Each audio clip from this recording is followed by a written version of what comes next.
Good evening. नमस्कार. उपस्थित मान्यवर सुजित जाधव सर, देवदत्त वटकर सर, पालक प्रतिनिधी, सगळे शिक्षक वर्ग, पालक वर्ग, आमच्या मुख्याध्यापिका वैष्णवी राऊत मॅडम. मगाशी कोणीतरी म्हणालं की आज आम्ही खाली हात जाणार आहोत. तुम्हाला माहिती आहे का, शाळेतून तुम्ही कधीच खाली हात जाणार नाही, कारण की तुम्ही तुमच्यासोबत घेऊन जाणार आहात काय? आठवणी, मेमरीज, ज्या आयुष्यात शाळा, शिक्षक, मुख्याध्यापक आणि सगळ्यांनी तुमच्यासाठी आज खाली हात ठेवलेले नाही आहेत. तुमच्यासाठी सगळ्यांनी काल दिवसभर मेहनत करून एक गंमत तुमच्यासाठी तयार केलेली आहे. त्याच्यामुळे तुमचे हातही भरूनच तुम्ही घेऊन जाणार आहात. आज शेवटचा दिवस शाळा म्हणून असला तरी सुद्धा शाळेचे दरवाजे मात्र कधीच तुमच्यासाठी बंद नसणार आहेत. दालनं नेहमीच उघडी आहेत आणि आज तिथून निघत असला तरी शाळा आज इतका विस्तार आपण केलेला आहे विद्या विकास एज्युकेशन सोसायटीने. त्याच्यामुळे 11वी, 12वी, 13वी, 14वी आणि इतर कुठल्याही क्षेत्रामध्ये जरी अभ्यास करायचा असला तरी सुद्धा आपण इथे सगळे शिक्षक सज्ज आहोत. त्याच्यामुळे तुम्ही तुमच्या शाळेला कधीच सोडून जाणार नाही.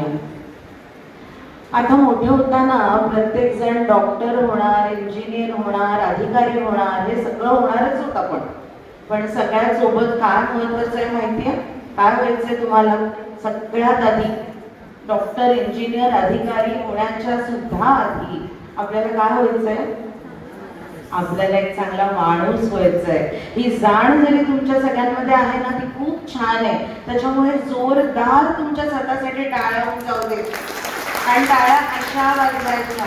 हो, डॉक्टर लहानांनी सांगितलेलं आहे त्या दिवशी. त्याच्यामुळे we are going to rise, so claps will be like this. Come on, तुमच्या सगळ्यांसाठी. आता मगाशी जे दोन्ही पाहुणे आपल्याला लाभले, त्या दोघांनी तुम्हाला काय सांगितलं माहितीये का थोडक्यात? आता एवढे दिवस सगळ्यांनी, तुमच्या शिक्षकांनी, तुमच्या जर तुम्ही कुठे ट्युशनला जात असाल तर तिथे पालकांनी, सगळ्यांनी तुम्हाला अभ्यास कसा करायचा हे सांगितलं असेल वर्षभर, हो ना?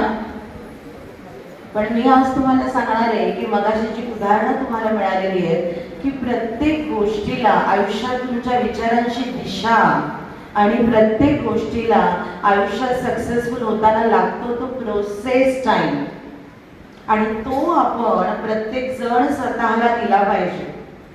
एक मुलगा होता, गावात राहायचा आणि तो गावातून एका दूर शहरामध्ये मोठ्या शिक्षण घेण्यासाठी गेला.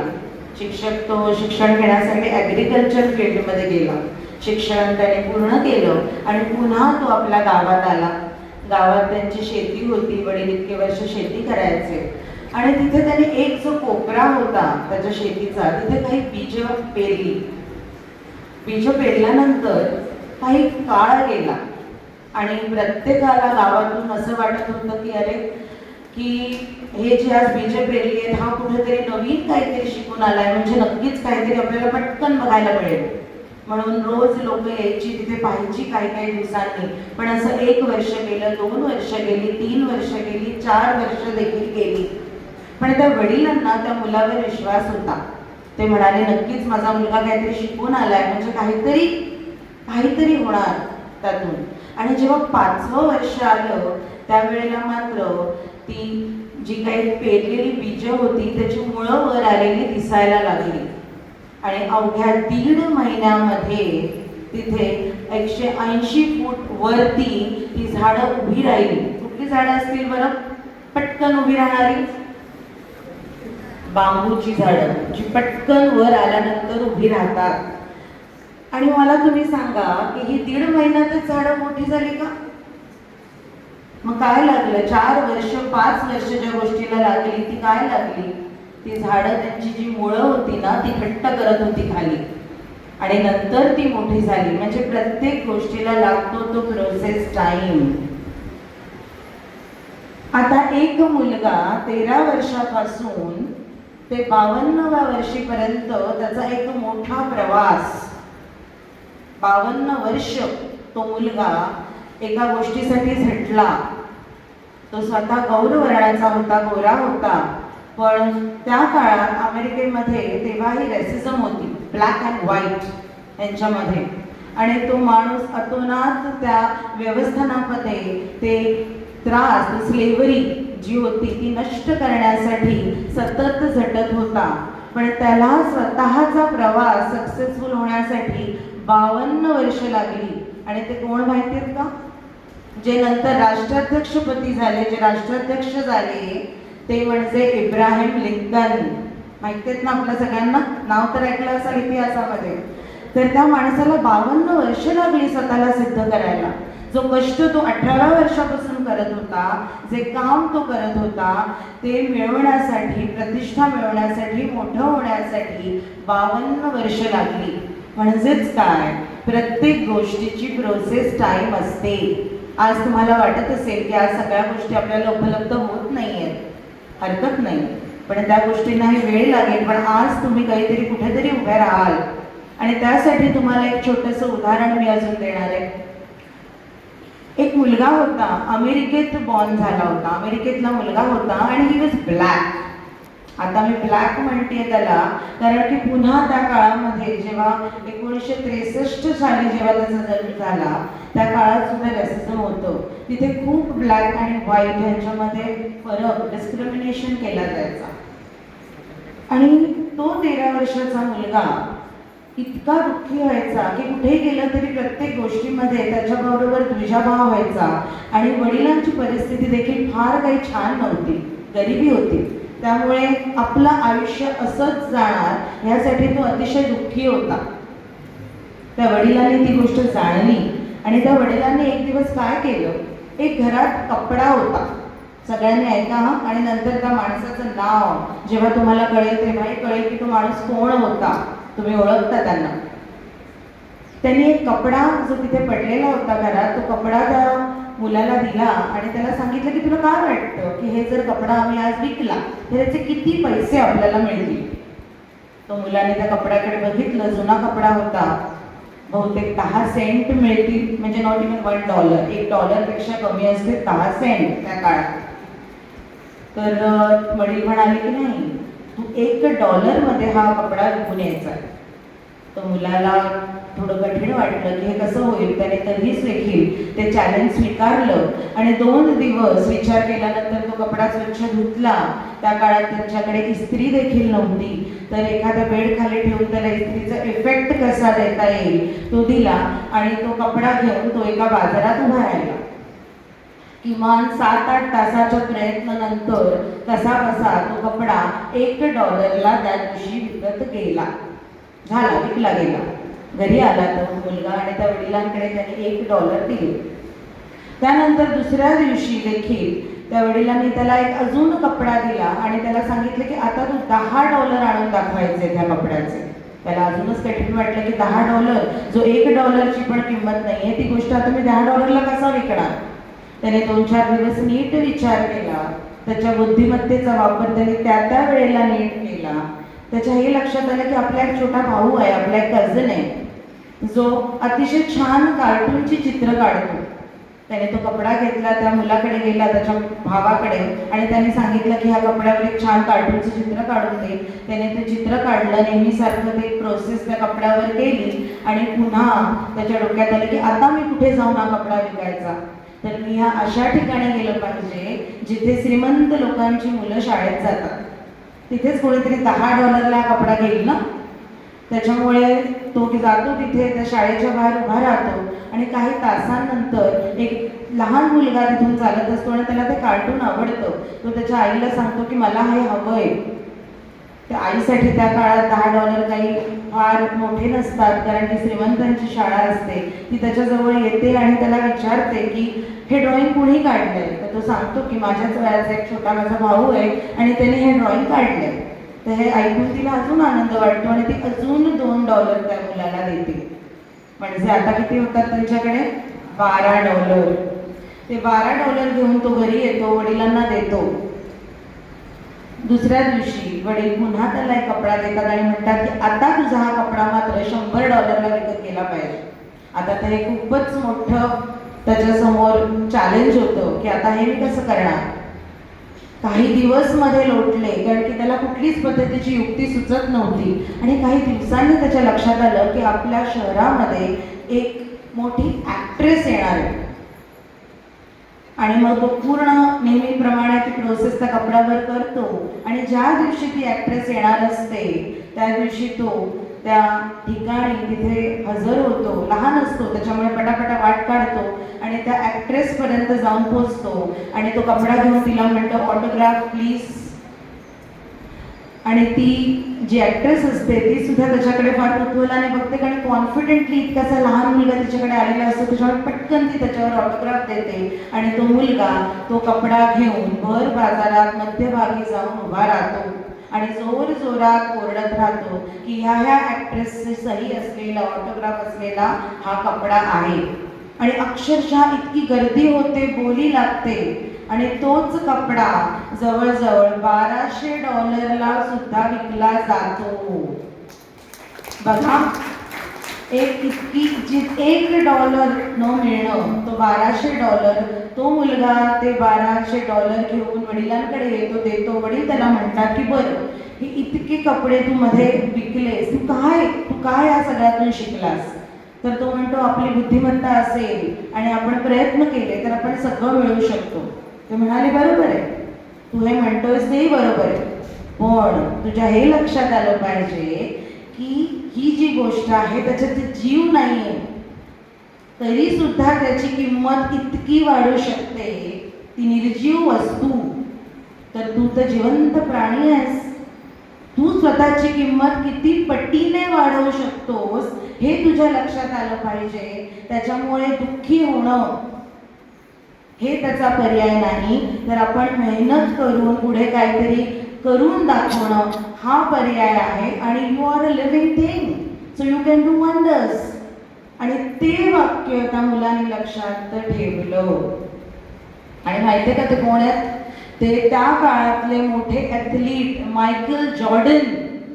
He was a big basketball player आणि ते त्या काळातले रिचेस्ट पर्सन होते. One black. त्याच्यामुळे प्रत्येक गोष्टीला लागते ते प्रोसेस टाईम.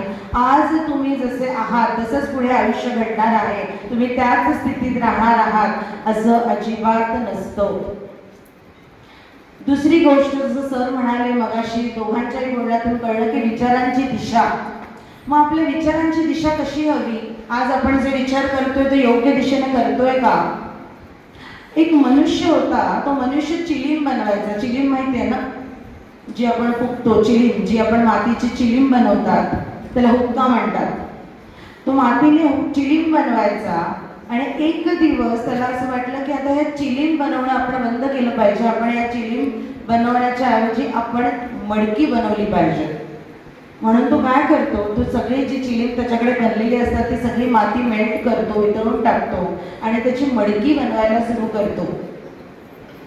मडकी बनवताना सुरू केल्यानंतर ती जी माती असते ना तिच्या पण लक्षात येतो की आधी आपण कुठल्या तरी आकारामध्ये होतो आणि आता आपला आकार मात्र काहीतरी वेगळा आकार घेतो, आपण बदलतोय. तर ती माती त्या माणसाला विचारते की मी काय बनत आहे, मी आधी काय होते. तर ते म्हणाले की आधी मी चिलीम होती आणि आता मी एक सुंदर मडकी बनवण्याचा प्रयत्न करतोय.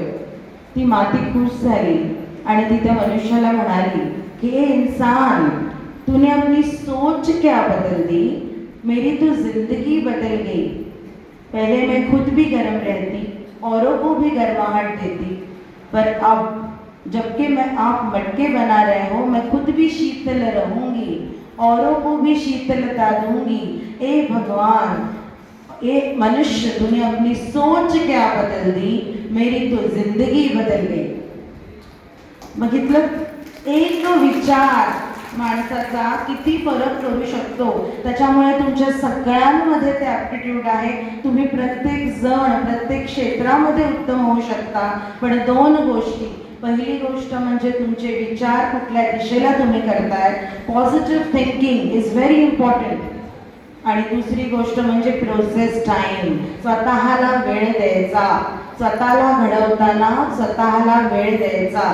वेळ हा लागतोच आणि त्याच्या पाठीमागे असते ती मेहनत. त्याच्यामुळे नक्कीच तुम्ही तुमच्या आयुष्यात प्रगतिशील राहाल. आज तुम्ही मराठी मीडियममधली आहात म्हणून एकच गोष्ट तुम्हाला मी सांगते सगळ्यांनी इव्हन मुलांना, की तुम्ही लक्षात ठेवा आता ही सुट्टी आहे तुम्हाला, त्यामध्ये ना तुम्ही तुमचे सॉफ्ट स्किल्स डेव्हलप करा. सॉफ्ट स्किल्स म्हणजे काय असतात, जे आता कुठल्या पद्धतीने आपण बसतोय, उठतोय, बोलतोय, तुमची भाषा, तुमचं डिसिप्लिन, ह्या सगळ्या गोष्टी आयुष्यात तुम्हाला कामी येणार आहेत. आपण कशा पद्धतीने स्वतःला दाखवतोय जगासमोर हे अतिशय महत्त्वाचं आहे आताच्या काळात. त्याच्यामुळे तुमची भाषा आणि इंग्लिश जरी आपण म्हणालो की आपण आपल्याला मराठी मीडियममध्ये आपण शिकलेलो आहोत, नक्कीच आपल्या मातृभाषेतून आपल्याला खूप छान जास्त कळतं, पण नाव English is a universal language. आपल्याला शिकण्याशिवाय पर्याय नाही. त्याच्यामुळे या सुट्टीचा जो उपयोग आहे, हातात जो मोबाईल असतो त्याचा उपयोग नीट करा, छान शिका. आता जे थॉमस ॲडिसन होता ना, त्यांनी सुद्धा जवळजवळ 2300 पेटंट केले, पण जो बल्बचा आविष्कार करताना त्यांनी किती प्रयोग केले सांगा? 1000 प्रयोग त्यांना त्यांच्या बल्बसाठी करावे लागले. 2300 पेटंट ज्या माणसाने केले त्याला, म्हणजे त्याला सुद्धा तो प्रोसेस टाइम लागला. त्यामुळे प्रत्येक गोष्टीला लागतो तो प्रोसेस टाइम, आणि तो लागणारच. असं किती जणांना वाटतं इथे बसल्यानंतर की आपण अधिकारी किंवा आपण डॉक्टर इंजिनियर होऊ शकत नाही, हे मुझसे नाही होगा. किती जणांना वाटतं सांगा बघू, रेज युअर हँड्स. नाही वाटत? वाटलं पाहिजे, कारण की जेव्हा आपल्याला वाटतं की मी हे करू शकत नाही, तीच माणसं आयुष्यात सक्सेसफुल होतात, कारण त्याच्यासाठी त्याच्या पाठीमागून ते खूप सारी मेहनत करतात. त्याच्यामुळे ते वाटणं तुम्हाला गरजेचं आहे. आपला मित्र एखादं काही, तो समजा आर्ट्सला जातोय किंवा तो सायन्सला जातोय म्हणून आपण करायचं नाहीये. आपण आपलं ॲप्टिट्यूड ओळखायचं की माझ्यात काय आहे. जे तुमच्या मैत्रिणीमध्ये एखादी गोष्ट छान नसेल ती तुमच्यात असेल, तुमच्यात जी हुशारी असेल, तुमच्यात जे कौशल्य असेल तर त्यात मैत्रिणीमध्ये नसेल. त्याच्यामुळे प्रत्येक जण तुम्ही युनिक आहात हे तुम्ही विसरता कामा नाहीये, आणि तो युनिकनेस तुम्ही तुमच्यातला ओळखायचा आहे. आणि हा आयुष्यातला पहिला निर्णय तुम्ही स्वतंत्रपणे सगळीजण आज इथून शाळा संपल्यानंतर 10वीच्या घेणार आहात. तो म्हणजे काय सांगा बघू, कुठला निर्णय घेणार आहात? करिअरचा. तुमचं करिअरचं सिलेक्शन हा तुमचा निर्णय असणार आहे, आणि तो निर्णय अजिबात चुकता कामा नाहीये. त्याच्यामुळे तुमच्या विचारांची दिशा, तुमचं प्रोसेस टाइम हे तुम्ही नक्की लक्षात ठेवायचं. आणि सगळ्यात महत्त्वाचं, आपण समाजाला काही देणं बनतो, आपली सामाजिक बांधिलकी आहे. ह्याचं ज्वलंत उदाहरण म्हणजे पम राऊत सर, कैलासवासी पम राऊत सर आणि कैलासवासी विद्या राऊत मॅडम, ज्यांच्यामुळे आज आपण सगळे इथे उपस्थित आहोत. ती बांधिलकी त्या काळात त्यांनी लक्षात ठेवली की आपण समाजासाठी काहीतरी देणं बनतो, आणि म्हणून विकास मराठी शाळा अजूनही इथे अस्तित्वात आहे. त्यामुळे 2025-26 batch of 10th standard Roxx. हे सगळ्यांनी माझ्यासोबत म्हणा, batch 25-26 rocks. So we all are going to rock. तुम्ही सगळीजण आज जसे एक स्टुडंट म्हणून आज जाधव सर आपल्या इकडे आलेले आहेत, तसे तुमच्यामधून काही वर्षांनी नक्कीच कोणीतरी आम्हाला पाहुणं म्हणून इथे लाभेल ही मी अपेक्षा करते. All the best to you. Have a great future. Have a wonderful future. Keep shining. Thank you.